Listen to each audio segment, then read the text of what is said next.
Hi everyone, in this video I'm going to explain about how to display the elements of array list using for each loop.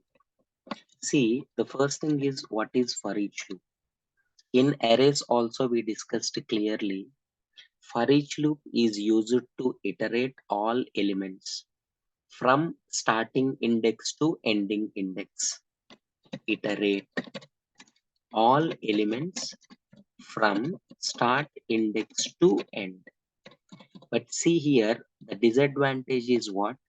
It can move only in forward direction, but it is very easy to process elements of array or collection. Let me explain with one example. Let me create one array list and adding some elements to the list.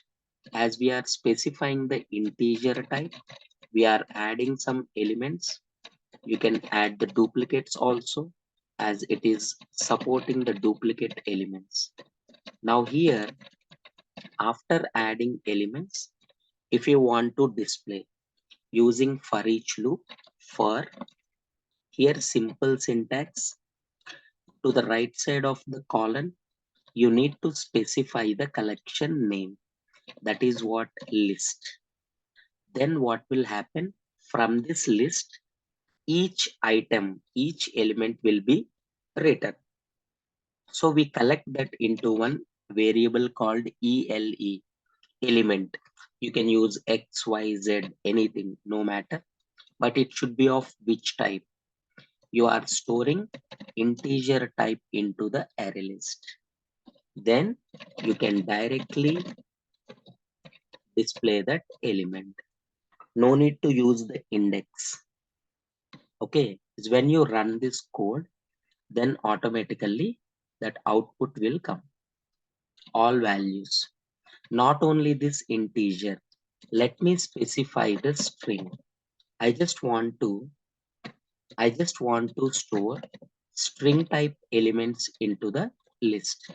For example, different types of courses I am adding: Java, .NET, Python, React, Angular. Suppose I am doing like this, Angular. Then when you mention this list in the for each loop, here instead of using integer, you need to specify the string, as we are storing strings into the list. Here any variable name you can use, that is your wish. Then in the same order, all elements will be displayed. And very important one, sir, I just want to display all elements in reverse order. You cannot use for each loop. You must use for loop only with their index. Index in reverse order. List dot size of -1. In the last video also I explained very clearly. Index I minus minus. Here list dot get of I. If you are using for loop, you must use index.